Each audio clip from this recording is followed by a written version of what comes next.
ನಿಮ್ಮ ಮತ್ತು ಯಡಿಯೂರಪ್ಪನವರ ಬಾಂಧವ್ಯ ಯಾವಾಗಿಂದ ಶುರುವಾಯಿತು, ಎಲ್ಲಿಂದ, ಹೇಗೆ? ಸುಮಾರು 85-86 ಸಂದರ್ಭ ಇರ್ಬೋದು.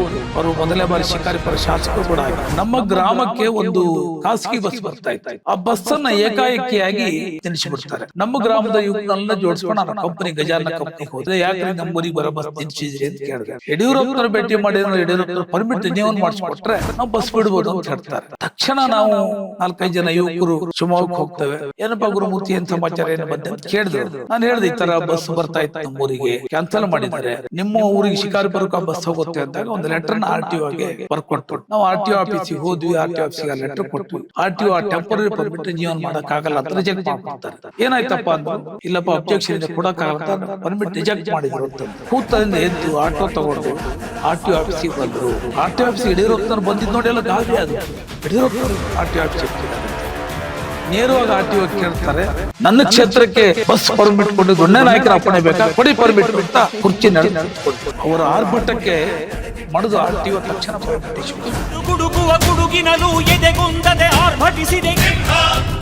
ನಮಸ್ಕಾರ. ನನ್ನ ಸಭೆಯಲ್ಲಿ ತುಂಬಾನೇ ವಿಶೇಷ ಹೀರೋಸ್ ಗಳನ್ನ ಪರಿಚಯ ಮಾಡಿಕೊಡುವಂತಹ ಸಮಯ ನಂದಾಗಿದೆ. ಒಂದು ವ್ಯಕ್ತಿ ಅಥವಾ ಒಂದು ಪಕ್ಷ, ಒಬ್ಬ ವ್ಯಕ್ತಿ ಬೆಳಿಬೇಕು ಅಂತಂದ್ರೆ ಶಕ್ತಿಯಾಗಿ ನಿಂತ್ಕೊಳ್ಳೋರು ಅಪಾರ ಜನ ಇರ್ತಾರೆ. ತೆರೆಮರೆಯ ಹೀರೋಸ್ ಅಂತ ನಾವು ಇವ್ರನ್ನ ಕರಿಬಹುದು. ಯಡಿಯೂರಪ್ಪ 50 ವರ್ಷ ರಾಜಕೀಯದಲ್ಲಿ ನಡೆದು ಬಂದಂತಹ ಹಾದಿಯನ್ನ ಸ್ಮರಿಸ್ತಾ ಇರುವಂತಹ ಈ ಸಂದರ್ಭದಲ್ಲಿ ಅವರ ಜೊತೆಗಿದ್ದು ಅವರ ಕ್ಷೇತ್ರವನ್ನ ನೋಡಿಕೊಂಡು ಸುಮಾರು 32-33 ವರ್ಷದಿಂದ ಒಂದೇ ಜಾಗದಲ್ಲಿ ಕುತ್ಕೊಂಡು ಕ್ಷೇತ್ರದಲ್ಲಿರುವಂತಹ ಜನರ ಸಮಸ್ಯೆಗಳನ್ನ ಆಲಿಸ್ತಾ, ಪಾರ್ಟಿಯ ಸಮಸ್ಯೆಗಳನ್ನ ಆಲಿಸ್ತಾ, ಕಾರ್ಯಕರ್ತರ ಗೊಂದಲಗಳನ್ನ ನಿವಾರಿಸ್ತಾ ಬಂದಿರೋರು KS ಗುರುಮೂರ್ತಿ. ಸುಮಾರು 32-35 ವರ್ಷದಿಂದಲೂ ಕೂಡ ಇವರು BS ಯಡಿಯೂರಪ್ಪನವರ ಜೊತೆಗಿದ್ದಾರೆ. ಸೊ ಇವರು ಏನ್ ಹೇಳ್ತಾರೆ ಅವರ ಬಗ್ಗೆ, ಇವರು ಕಂಡಂತೆ ಯಡಿಯೂರಪ್ಪನವರು ಹೇಗಿದ್ದಾರೆ ಅಂತ ಕೇಳೋಣ. ಸರ್ ನಮಸ್ಕಾರ. ನಮಸ್ಕಾರ. ನಾನು ಆರಂಭದಲ್ಲೇ ಹೇಳಿರೋ ತರ, ಯಾವುದೇ ಒಬ್ಬ ವ್ಯಕ್ತಿ ಬೆಳಿಬೇಕು ಅಥವಾ ಒಂದು ಪಕ್ಷ ಬೆಳಿಬೇಕು ಅಂತಂದ್ರೆ ತೆರೆಮರೆಯ ಹೀರೋಸ್ಗಳು ತುಂಬಾ ಇರ್ತಾರೆ. ಆ ತೆರೆಮರೆ ಹೀರೋಗಳನ್ನ ನಾನು ಈ ಮೂಲಕ ಪರಿಚಯ ಮಾಡ್ಕೊಡ್ತಾ ಇದ್ದೀನಿ. ಗುರುಮೂರ್ತಿ ಸರ್, ಹೇಳಿ, ನಿಮ್ಮ ಮತ್ತು ಯಡಿಯೂರಪ್ಪನವರ ಬಾಂಧವ್ಯ ಯಾವಾಗಿಂದ ಶುರುವಾಯಿತು, ಎಲ್ಲಿಂದ, ಹೇಗೆ? ಒಂದು, ತಾವು ಈಗ ಹೇಳ್ದಾಗೇನೆ ಯಡಿಯೂರಪ್ಪನವರ ಜೊತೆಗೆ ಕೆಲಸ ಮಾಡುವಂಥ ಅವಕಾಶ ನಮ್ಮಂಥ ಯುವಕರಿಗೆ ಸಿಕ್ಕಿರುವಂಥದ್ದೇ ಒಂದು ಭಾಗ್ಯ. ನಾವೆಲ್ಲ ಚಿಕ್ಕ ವಯಸ್ಸಿನ ಯುವಕರು ಅವತ್ತಿನ ಕಾಲದಲ್ಲಿ. ನಮ್ಮಂಥ ಯುವಕರಿಗೆ ಸಾರ್ವಜನಿಕ ಕ್ಷೇತ್ರ ಕೆಲಸ ಮಾಡಬೇಕು ಕೊಡ್ತಕ್ಕಂಥ ಅವಕಾಶವನ್ನು ಕೊಟ್ಟಿರೋದು ಒಂದು ಭಾಗ. ಆದರೆ ನಮ್ಮನ್ನು ಗುರುತಿಸಿ ನಮ್ಮ ಮೇಲೆ ಭಾರವನ್ನು ಹಾಕಿ ನಮ್ಮನ್ನು ತಿದ್ದಿ ನಮ್ಮನ್ನು ಇಷ್ಟೆತ್ತರಕ್ಕೆ ಬೆಳೆಸುತ್ತೆ ಯಡಿಯೂರಪ್ಪನವರು. ವೈಯಕ್ತಿಕವಾಗಿ ನನಗೆ ಒಂದು ರೀತಿಯಲ್ಲಿ ಅವರು, ನಾನು ಚಿಕ್ಕ ವಯಸ್ಸಿನಲ್ಲಿ, ನನ್ನ ಮೂಲತಃ ಸಾಗರ ತಾಲೂಕು, ಸಂಘ ಪರಿವಾರದಲ್ಲಿ ಬೆಳೆದಂಥ ಕಾರ್ಯಕರ್ತ. ನಾನು ಸಂಘದ ಪೂರ್ಣಾವಧಿ ಕಾರ್ಯಕರ್ತನಾಗಿ ಸೇವಾ ಕ್ಷೇತ್ರದಲ್ಲಿ ಕೆಲಸ ಮಾಡ್ತಾ ಇದ್ದೆ. ನನ್ನ ಸಾಗರದಲ್ಲಿ ನಾನು ಚಿಕ್ಕ ವಯಸ್ಸಿನಲ್ಲಿ ತಾಯಿಯನ್ನು ಕಳ್ಕೊಂಡಿದ್ದೆ. ಯಡಿಯೂರಪ್ಪನವರು ಕೂಡ ಚಿಕ್ಕ ವಯಸ್ಸಲ್ಲಿ ತಾಯಿಯನ್ನು ಕಳ್ಕೊಂಡಂಥ ವ್ಯಕ್ತಿ. ಯಾವುದೋ ಯೋಗ ಅವರು ಮೊದಲನೇ ಬಾರಿಗೆ ರಾಜ್ಯಾಧ್ಯಕ್ಷರಾದ ಸಂದರ್ಭದಲ್ಲಿ ಅವರು ಸಂಘದ ಹಿರಿಯರ ಮುಂದೆ ಒಂದು ಅಪೇಕ್ಷೆಯನ್ನು ವ್ಯಕ್ತಪಡಿಸ್ತಾರೆ. ನಾನು ರಾಜ್ಯಾಧ್ಯಕ್ಷ ಆಗಿದ್ದೇನೆ, ನನ್ನ ಮೇಲೆ ದೊಡ್ಡ ಜವಾಬ್ದಾರಿ ಬಿದ್ದಿದೆ. ನಾನು ರಾಜ್ಯಾಧ್ಯಕ್ಷ ಆಗಿ ರಾಜ್ಯ ಸುತ್ತಾಡೋ ಸಂದರ್ಭದಲ್ಲಿ ನನ್ನ ಕ್ಷೇತ್ರದಲ್ಲಿ ಕಾರ್ಯಕರ್ತರ ಜೊತೆಗೆ ಸಮನ್ವಯ ಮಾಡಿ ಕ್ಷೇತ್ರ ಆರೈಕೆ ಮಾಡಲಿಕ್ಕೆ ಸಂಘದ ಕಡೆಯಿಂದ ಯಾವ್ದಾದ್ರು ಕಾರ್ಯಕರ್ತರನ್ನು ಕೊಡಿ ಎಂದಾಗ, ಶಿವಮೊಗ್ಗದಲ್ಲಿ ಹಿರಿಯೂರು ಕೃಷ್ಣಮೂರ್ತಿ ಅಂತ ಇದ್ರು, ಈಗಿಲ್ಲ ಅವರು, ನಮ್ಮನ್ನು ಯಡಿಯೂರಪ್ಪನವ್ರನ್ನ 100 ಜನ ಕಾರ್ಯಕರ್ತರನ್ನ ಬೆಳೆಸಿದಂಥ ಒಬ್ಬ ಮೇರು ವ್ಯಕ್ತಿತ್ವ ಇರ್ತಕ್ಕಂಥ ವ್ಯಕ್ತಿಗೆ ಹಿರಿಯೂರು ಕೃಷ್ಣಮೂರ್ತಿಗಳು. ಅವರು ಯಡಿಯೂರಪ್ಪನವರ ಅಪೇಕ್ಷೆಯಂತೆ ನನಗೆ ಕರೆದು ಶಿಕಾರಿಪುರಕ್ಕೆ ಹೋಗಬೇಕು, ಸಂಘಟನೆ ಕೆಲಸವನ್ನು ಮಾಡಬೇಕು ಅಂತ ಹೇಳಿ ಶಿಕಾರಿಪುರಕ್ಕೆ ಕಳಿಸ್ಕೊಟ್ರು. ಕಳೆದ 32-30 ವರ್ಷದಿಂದ ಕೆಲಸ ಮಾಡ್ತಾ ಇದ್ದೇನೆ. 32-33 ವರ್ಷದಿಂದ ನಾನು ಕೆಲಸ ಮಾಡ್ತಾ ಇದ್ದೇನೆ ಅಂತಂದರೆ ಅದಕ್ಕೆ ಒಂದು ಸಂಘ ಕೊಟ್ಟಿರುವಂಥ ಪ್ರೇರಣೆ, ಎರಡನೇದು ಯಡಿಯೂರಪ್ಪನವರಂಥ ವ್ಯಕ್ತಿ, ನಾಯಕರು ನಮ್ಮನ್ನು ಬೆಳೆಸಿರುವಂಥದ್ದು, ಅವರ ರಾಜಕೀಯ ಒಡನಾಟ, ಅವ್ರ ಜೊತೆ ಬೆರೆದಿರುವಂಥದ್ದು ನಮಗೆ ಹೆಚ್ಚು ಜನಗಳು ಕೆಲಸ ಮಾಡಬೇಕು, ಜನಸೇವೆ ಮಾಡಬೇಕಂತ ಪ್ರೇರಣಾ ವ್ಯಕ್ತಿಯಾಗಿ ಯಡಿಯೂರಪ್ಪನವರು ಹೊರಹೊಮ್ಮಿದ್ದಾರೆ. ಯಡಿಯೂರಪ್ಪನವರೊಬ್ಬ ಹೋರಾಟಗಾರರು, ಹಿಡಿದ ಕೆಲಸವನ್ನ ಅಂತಿಮ ಹಂತಕ್ಕೆ ತಲುಪಿಸುವಂಥ ಒಬ್ಬ ಧೀಮಂತ ನಾಯಕರವರು, ದಣಿವರಿಯದ ನಾಯಕರವರು. ಅವ್ರ ಜೀವನದಲ್ಲಿ ಅದು ದಣಿವಾಯಿತು ವಿಶ್ರಾಂತಿ ತಗೊಂಡು ಅಂತ ಹೇಳೋ ಘಟನೆಗಳು ಗೊತ್ತೇ ಇಲ್ಲ ನಮಗೆ. ಒಬ್ಬ ದಣಿವರಿಯದ ನಾಯಕರಾಗಿ ಸತತವಾಗಿ ಅವರು ಪರಿಶ್ರಮದ ಮೇಲಂತ ಬಂದಂಥ ಒಬ್ಬ ರೈತ ನಾಯಕ ಅವರು. ಅವರು ಯಾವುದೇ ಸಂದರ್ಭದಲ್ಲಿ ಕಾರ್ಯಕರ್ತರವ್ರ ಹತ್ರ ಹೋದಾಗ, ಕಾರ್ಯಕರ್ತರಲ್ಲಿ ಅಥವಾ ಜನಸಾಮಾನ್ಯರಲ್ಲಿ ಅವ್ರು ಹೋದಾಗ ಅವರ ಕಷ್ಟಕ್ಕೆ ಅವ್ರು ಸ್ಪಂದನೆ ಮಾಡ್ತಾ ಇದ್ರು. ಕಷ್ಟಕ್ಕೆ ಸ್ಪಂದನೆ ಮಾಡುವಂಥ ಸ್ವಭಾವ ಅವ್ರದ್ದು. Sudden reaction. ಎಲ್ಲಿವರೆಗೆ ಅಂದರೆ ಒಬ್ಬ ಕಾರ್ಯಕರ್ತ ನೋವಿನಿಂದ ಅವ್ರ ಹತ್ರ ಬಂದರೆ ಅವರು ಒಂದು ರೀತಿಯಲ್ಲಿ ಆಕ್ರೋಶಕ್ಕೊಳಗಾಗ್ತಾ ಇದ್ರು.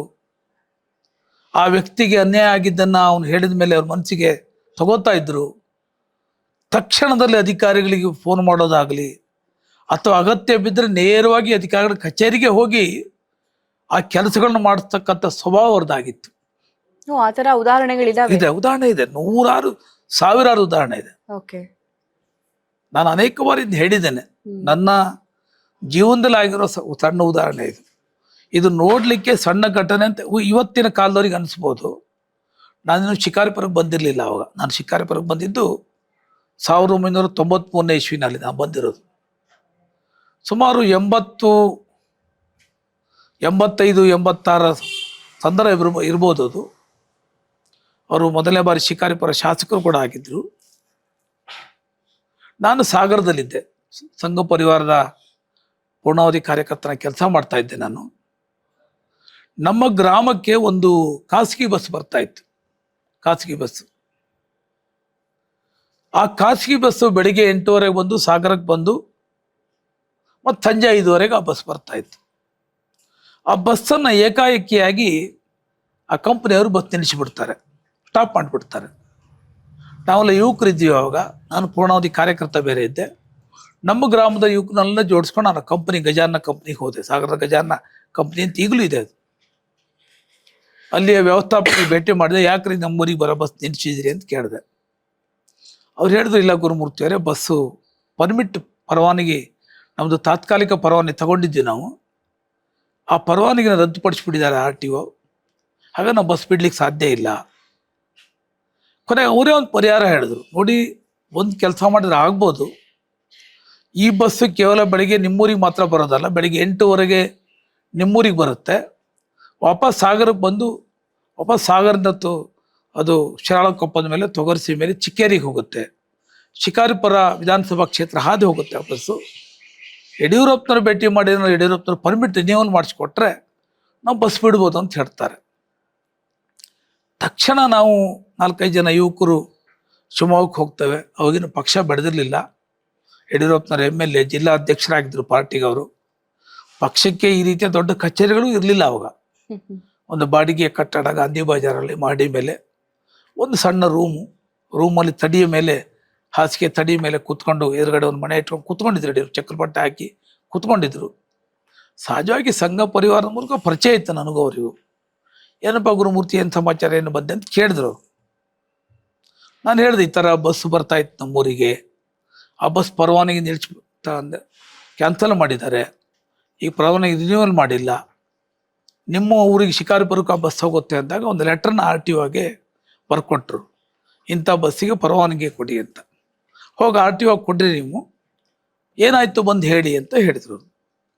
ನಾವು RTO ಆಫೀಸಿಗೆ ಹೋದ್ವಿ. RTO ಆಫೀಸಿಗೆ ಆ ಲೆಟ್ರ್ ಕೊಟ್ವಿ. ಸಹಜವಾಗಿ ಖಾಸಗಿ ಬಸ್ಸಿನ ಪೈಪೋಟಿ ಒಳಗಡೆ RTO ಆ ಟೆಂಪರರಿ ಪರ್ಮಿಟ್ ರಿನ್ಯೂವಲ್ ಮಾಡೋಕ್ಕಾಗಲ್ಲ ಅಂತ ರಿಜೆಕ್ಟ್ ಮಾಡಿಬಿಡ್ತಾರೆ. ಆ ಟೈಮಿಂಗ್ಸ್ ಬೇರೆ ಅಬ್ಜೆಕ್ಷನ್ ಮಾಡ್ತಾರೆ, ರಿಜೆಕ್ಟ್ ಮಾಡ್ತಾರೆ. ನಮ್ಮ ರೀತಿ ನಿರಾಸೆ ಆಯಿತು. ನಾವು ಸಾಗರದಿಂದ ಬಂದ್ವಿ, ಯಡಿಯೂರಪ್ಪನವ್ರ ಭೇಟಿ ಮಾಡಿದ್ವಿ, ಅವ್ರು ಲೆಟ್ರ್ ಕೊಟ್ಟರು ಆಗಿಲ್ಲ ಅಂತ ನಮ್ಗೆ ನಿರಾಸೆ ಆಯಿತು. ವಾಪಸ್ ಹೇಳಿದ್ರಲ್ಲ ಯಡಿಯೂರಪ್ಪನವರು, ಏನಾಯಿತು ಅಂತ ಬಂದು ಹೇಳಬೇಕು ಅಂತ ಹೇಳಿದ್ರಲ್ಲ. ತಕ್ಷಣ ನಾನು ವಾಪಸ್ಸು ಆಫೀಸಿಗೆ ಬರೆದ, ಆಫೀಸಲ್ಲಿ ಇದ್ದರು ಅವ್ರು, BJP ಆಫೀಸಲ್ಲಿ. ಏನಾಯ್ತಪ್ಪ ಅಂದರು, ಯಡಿಯೂರಪ್ಪನವ್ರು ಈ ಥರ ನೀವು ಕೊಟ್ಟು ಲೆಟ್ರ್ ತೊಗೊಂಡ್ರು, ಇಲ್ಲಪ್ಪ ಅಬ್ಜೆಕ್ಷನ್ ಇದೆ ಕೊಡೋಕ್ಕಾಗಲ್ಲ ಅಂತ ಪರ್ಮಿಟ್ ರಿಜೆಕ್ಟ್ ಮಾಡಿದರು ಅಂತಂದೆ. ತಕ್ಷಣ ಯಡಿಯೂರಪ್ಪನವರು ಕೂತದಿಂದ ಎದ್ದು ಆಟೋ ತಗೊಂಡು RTO ಆಫೀಸಿಗೆ ಬಂದರು. RTO ಆಫೀಸಿಗೆ ಯಡಿಯೂರಪ್ಪನವ್ರು ಬಂದಿದ್ದು ನೋಡಿ ಎಲ್ಲ ಗಾಬರಿ ಆದರು. ಯಡಿಯೂರಪ್ಪನವ್ರು RTO ಆಫೀಸಿಗೆ ಬಂದಿದ್ದಾರೆ ಅಂತ. ನೇರವಾಗಿ RTO ಕೇಳ್ತಾರೆ, ಯಾಕ್ರಿ ಪರ್ಮಿಟ್ ರಿನ್ಯೂವಲ್ ಮಾಡಿಲ್ಲ ಅಂತ. ಅವನು RTOನ ತಡಪಡಿಸಿಲ್ಲ ಸರ್, ಅವ್ರ ಅಬ್ಜೆಕ್ಷನ್ ಏನು ಅಬ್ಜೆಕ್ಷನ್ ಹೇಳಿದ. ನನ್ನ ಕ್ಷೇತ್ರಕ್ಕೆ ಬಸ್ ಪರ್ಮಿಟ್ ಕೊಟ್ಟು ದೊಡ್ಡ ನಾಯಕನ ಅಪ್ಪಣೆ ಬೇಕಾ, ಕೊಡಿ ಪರ್ಮಿಟ್ ಅಂತ ಕುರ್ಚಿ ನಡೆದು ಕೂತ್ಕೊಂಡ್ರು. ಆ ಘಟನೆ ಇನ್ನೂ ಕೂಡ ನನ್ನ ಕಣ್ಣು ಮುಂದಿದೆ. ಅವರ ಆರ್ಭಟಕ್ಕೆ ಮಣಿದು RTO ತಕ್ಷಣ ಪರ್ಮಿಟ್ ಇಶ್ಯೂ ಬಂದ. ನಮಗೆ ಎಷ್ಟು ಖುಷಿಯಾಗಿರಬಾರ್ದು. ನಾವಿನ್ನು ಯುವಕರಿದ್ದೇವೆ, ನಮ್ಮೂರು ಬಸ್ಸಿನ ಮೇಲೆ ಅವ್ರ ಹತ್ರ ಹೋಗಿದ್ದೇವೆ. ನಮ್ಮ ಕ್ಷೇತ್ರ ಶಾಸಕರಲ್ಲ ಅವರು, ಶಿಕಾರಿಪುರ ಶಾಸಕರು. ಯಾವುದೋ ತಾಲೂಕಿಂದ ಯಾರೋ ಯುವಕರು ಬಂದಾಗ ತಕ್ಷಣ ಸ್ಪಂದನೆ ಮಾಡಿದಲ್ಲಿ ಇವತ್ತಿದೆಯಾ ರಾಜಕಾರಣದಲ್ಲಿ? ಇವತ್ತು ರಾಜಕಾರಣ ಅಂತಂದರೆ ನಾನು ಲೀಡ್ರ್ ಆಗಬೇಕು, ನನ್ನ ಕ್ಷೇತ್ರದಲ್ಲಿ ಮಾತ್ರ ಕೆಲಸ ಮಾಡಿಕೊಡ್ಬೇಕು, ಪಕ್ಷದವ್ರು ಬಂದರೆ ಬೇಕು ಬೇಕು ಬೇಡ ಬೇಡ ಮಾತಾಡ್ಸ್ಕೊಡಿಸೋಂಥ ವ್ಯವಸ್ಥೆ ಇವತ್ತು ಕೂಡ ಇದೆ. ಅವ್ರು ಯಡಿಯೂರಪ್ಪನವರು ಮೊದಲನೇ ಬಾರಿ ಶಾಸಕರಾಗಿದ್ದಾಗಲೇ ಯಾರೇ ಬಂದರೂ ಕೂಡ ಕೆಲಸ ಮಾಡ್ತಕ್ಕಂಥ, ಯುವಕರು ಬಂದಾಗ ಬೆನ್ತಟ್ಟಿ ಅವ್ರು ಹೇಳಿದ್ದನ್ನು ಮಾಡ್ತಕ್ಕಂಥ ಆ ಮಾನಸಿಕತೆಯನ್ನು ಹೊಂದಿ, ಆ ಒಂದು ದಾಷ್ಟ್ಯತನವನ್ನು ಹೊಂದಿ ಅವ್ರು ಫಾಲೋ ಅಪ್ ಮಾಡ್ತಿದ್ರಲ್ಲ, ಬಹುಶಃ ಅವರ ಫಾಲೋ ಅಪ್ ಇವತ್ತು ಕರ್ನಾಟಕದಲ್ಲಿ ಲಕ್ಷಾಂತರ ಜನ ಕಾರ್ಯಕರ್ತರು ಬೆಳಲಿಕ್ಕೆ ಸಾಧ್ಯ ಆಯಿತು. ಇದು ನಾವು ಒಂದು ಉದಾಹರಣೆ ಹೇಳಿದೆ ನನ್ನ ಜೀವನದಲ್ಲಿ. ನಾನು ಹೇಳಿದ್ದಲ್ಲ, ನಾನು ಶಿಕಾರಿಪುರಕ್ಕೆ ಬಂದಿರೋದು 93ನೇ ಇಸ್ವಿನಲ್ಲಿ, ಇದು 85ನೇ ಇಸ್ವಿಯ ಘಟನೆ ನಮ್ಮ ಕಣ್ಣು ಮುಂದೆ ಹೇಳಿದ್ದೇನೆ ಅಂತ. ತಕ್ಷಣ RTO ಪರ್ಮಿಟ್ ಕೊಟ್ಟರು, ಖುಷಿ ಆಯಿತು ನಮಗೆ. ಊರಿಗೆ ಹೋದ್ವಿ, ಪಟಾಕಿ ಹೊಡೆದ್ವಿ, ನಾವು ಆನಂದ ಆಯಿತು ನಮಗೆ ಅಂತ. ಈ ಘಟನೆ ಇವತ್ತಿನ ಯುವಕರಿಗೆ ಆಶ್ಚರ್ಯ ಅನಿಸ್ಬೋದು. ಅದು ನನಗೆ ಅನಿಸಿರೋದು, ರಾಜಕೀಯ ಪಕ್ಷದಲ್ಲಿ ಹೀಗೂ ಇರ್ಲಿಕ್ಕೆ ಸಾಧ್ಯನಾ? ರಾಜಕಾರಣದಲ್ಲಿ ಈ ರೀತಿಯ ವ್ಯಕ್ತಿ ಸಿಗ್ತಾರ? ಅವತ್ತೇ ಅಂದ್ಕೊಂಡೆ ನಾನು, ಈ ರೀತಿಯ ವ್ಯಕ್ತಿಗಳು ರಾಜಕಾರಣದಲ್ಲಿ ಬಂದರೆ, ಈ ರೀತಿ ಯಾರೇ ಹೋದರೂ ಕೂಡ ಕೆಲಸ ಮಾಡ್ತಕ್ಕಂಥ ವ್ಯಕ್ತಿತ್ವ ಇರ್ತಕ್ಕಂಥ ರಾಜಕಾರಣಿ ಬಂದರೆ ಬಹುಶಃ ಅದು ಜನಕ್ಕೆ ಒಳ್ಳೇದಾಗುತ್ತೆ ಅಂದ್ಕೊಂಡಿದ್ದೆ. ಅದನ್ನು ಸಾಬೀತು ಮಾಡಿದ್ರು ಯಡಿಯೂರಪ್ಪರು ನಂತರ ಜೀವನಗಳಲ್ಲಿ. ಅದ್ಯಾವುದೋ ಸಂದರ್ಭ ಯೋಗ ನಾನು ಹೇಳಿದೆ, ಅವರು ರಾಜ್ಯಾಧ್ಯಕ್ಷರಾದಾಗ ನನಗೇ ಶಿಕಾರಿಪುರಕ್ಕೆ ಬಂದು ಕೆಲಸ ಮಾಡುವಂಥ ಅವಕಾಶವನ್ನು ಸಂಘಟನೆಯನ್ನು ಕಲ್ಪಿಸ್ಕೊಡ್ತು, ಭಗವಂತನ ಕಲ್ಪಿಸಿದ. ಇವತ್ತು ನಾನು 32-33 ವರ್ಷಗಳಿಂದ ಇಲ್ಲಿದ್ದೇನೆ ಅಂತಂದರೆ, ಇಷ್ಟು ಜನರ ಮಧ್ಯೆ ಕೆಲಸ ಮಾಡ್ತೇನೆ ಅಂತಂದರೆ ನಮಗೆ ಪ್ರೇರಣೆ ಯಡಿಯೂರಪ್ಪನವರು. ಹಾಗಾದ್ರೆ ನೀವು ಯಡಿಯೂರಪ್ಪನವ್ರನ್ನ ತುಂಬಾ ಹತ್ರದಿಂದ ನೋಡಿದ್ದೀರಾ ಸರ್? ತುಂಬಾ ಅಂದ್ರೆ ತುಂಬಾ ಹತ್ತಿರ.